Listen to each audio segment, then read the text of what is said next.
Hello, good morning, everyone. Welcome to Daryl Johnson's IEP. My name is Shaka Johnson. I am the Special Education Department teacher. So we have several people here this morning. I'm going to take just a couple seconds and introduce everyone and everybody's roles. So I'm a special education teacher, and my role is to provide information about the student and the educational goals that need to be implemented within the school year. I also discuss the student's overall individual strengths and weaknesses, including subjects and analysis. Okay. We also have our general education teacher here, Ms. Tinkle. How you doing, Ms. Tinkle? Ms. Tinkle is here. She's kind of like the expert. She's going to help the team understand complexities, general education curriculum, and what can be done to support the student in a classroom setting. All right. We also have our school social worker here, Ms. Crawford. We love Ms. Crawford. She's going to make a determination on some of the observations she's made. She's just going to describe the social and emotional state of the student. And then she's also going to provide information that she had while a chance to talk to the parents, interview the parents, and just kind of go over overall assessment of the her role as a social worker and the problems that may be prevented by her influence. Okay. We also have our district special education supervisor, Ms. Rubicki. I love Ms. Rubicki. She's awesome. She's going to provide information and resources and services that the state or district has resources or has access to. She's an expert in this field. She's been doing it a long time. And then we have our most important person, our parent, Ms. Johnson. And I'm pretty much sure you're here to ensure that your student receives the support and education they deserve, provide insight and background history on the student, advocate for your student to make sure the IEP is meeting their goals and developing a strategy that's in the best interest of Daryl.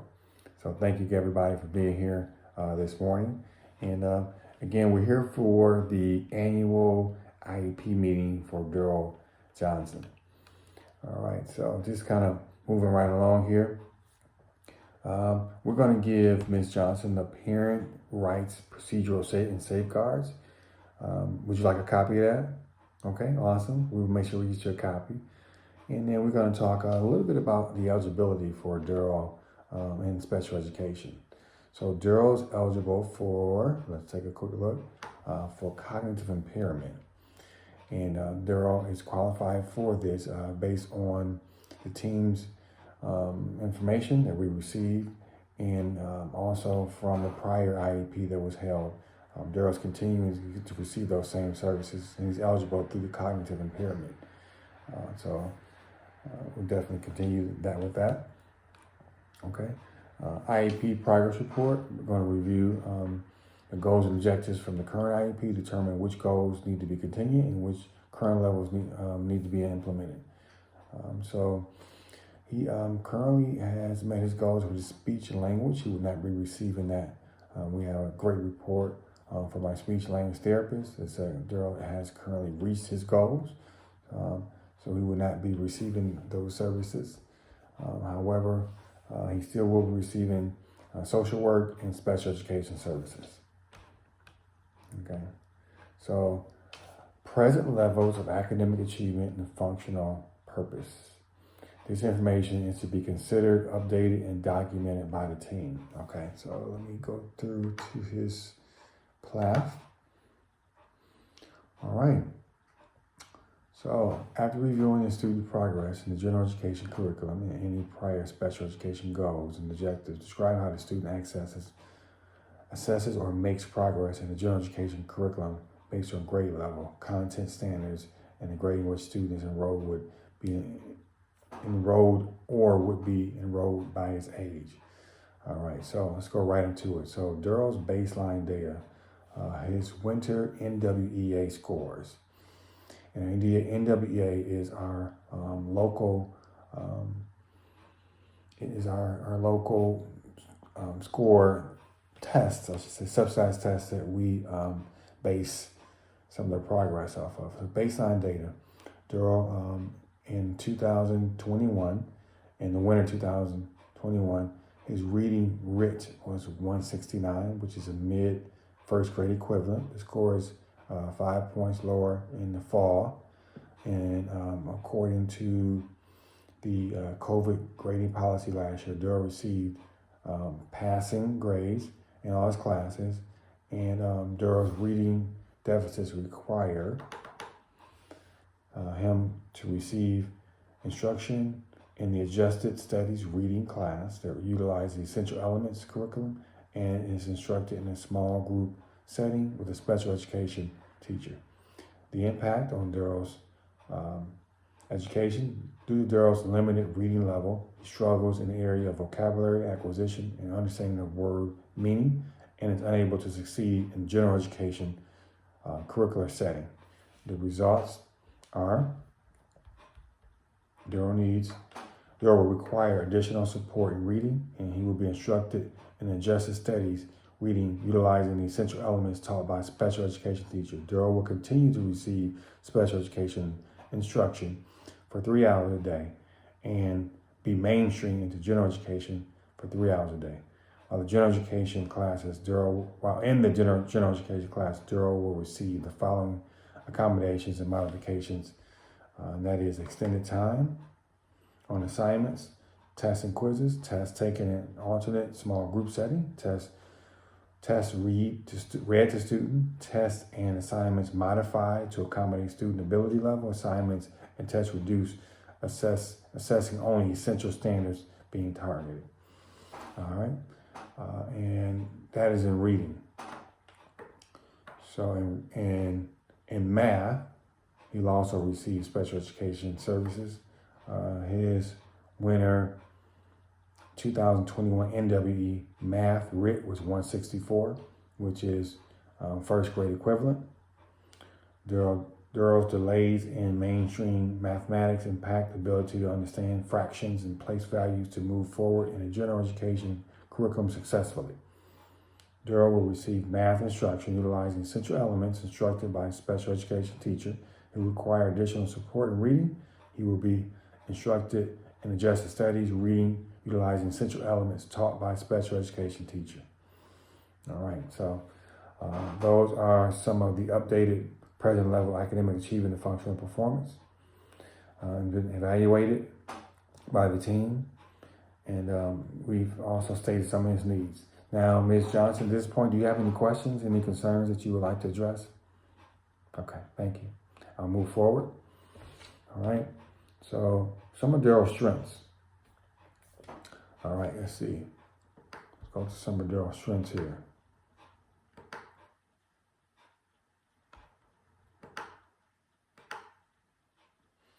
All right, Daryl is expressive, considered a good-hearted young man. He enjoys basketball, playing video games, and spending time with his family. Mom, you noted that you wanted Daryl to be more responsible in his homework and classwork, so that was your input. And some of the special factors that help determine his eligibility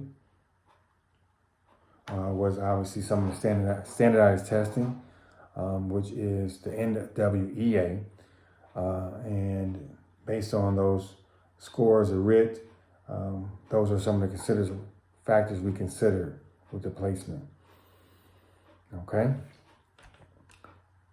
and we also looked at Daryl's behavior, his impact, and his impending on his or her learning, his language needs. We also looked at communication and needs for instructional materials. And so Daryl's impact, his social and emotional, Ms. Crawford, social worker, her input was enormous. And he has worked in much better with his behavior, and it is allowing him to learn at a level that is significant improvement. All right, we're going to take a look at his transition plan. So Daryl right now does not have a transition plan. That will be developed as he moves, before he's 16, as he moves to high school. So we did take a look at that. The team took a look at that. But at this point, we did not develop a transition plan. Let's look at some of the goals for Daryl. Goals and objectives. All right, so And this is for his social emotional social work. He's improved tremendously and with his overall behavior and its virtual classroom environment. Daryl will continue to refrain from any usage of aggressive and explosive behaviors towards peers and property. And by April of 2022, Daryl will continue to appropriately verbalize his feelings of frustration, utilize calming strategies in an appropriate manner. And 8 out of 10 times, evidence and observed by teachers and documented on a quarterly basis. Okay, so for his ELA, English Language Arts, annual goals are currently, according to classroom journals and teacher rubrics, Daryl writes 1 paragraph with 4 to 5 details relating to topic, sentence, and attempts ending with punctuation. So by April of 2022, Daryl will complete 3 paragraphs essay with topic, sentence, and supporting details with appropriate sentence punctuation 4 out of 5 times, measured by the teacher. Okay, as we move into his last category, which is mathematics. All right, so at this point in time, Ms. Johnson, did you have any questions or concerns? Okay, awesome. All right, so with this one, mathematics essential elements, apply and extend previous understandings of operation with fractions. So we're talking about fractions. According to his NWEA winter 2021 NW math results, there are struggles to understand fractions. By April 2022, Daryl will be able to determine fractions and add fractions with like denominators. So the solution is less than or equal to 1 at an 80% success rate, according to informal tests administered by special education classroom teacher quarterly. Okay, so that's some of his goals. All right, state assessments. State assessments. All right, we're going to go to his assessments. So for assessments, Daryl has been given the NWA for the state assessment and my access for the local assessment. He's been in the content area is reading and math. His accommodations are he's been given a small group. He'll be testing a small group. He has ELA text-to-speech items for passages only. In math, he has an embedded calculator, text-to-speech for grade content, and administration of assessments for small group content. So that's his accommodations.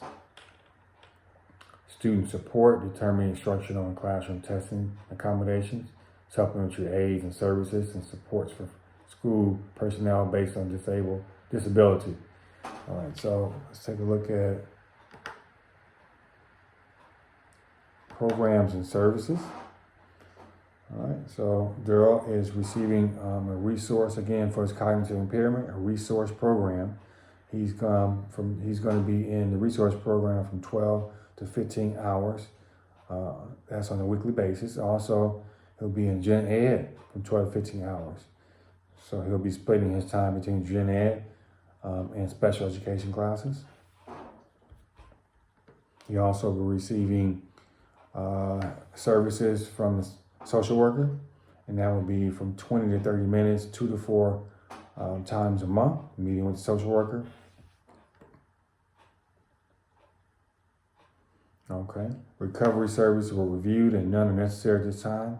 It does have a contingency learning plan that's been developed and coordinated with the IEP plan while in live virtual mode of learning during school building closures due to the global pandemic of the COVID-19. So there's a contingency learning plan attached to the IEP here.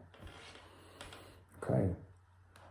And extended school year, at this point in time, we feel that Daryl does not need the extended school year because he's meeting all the current goals.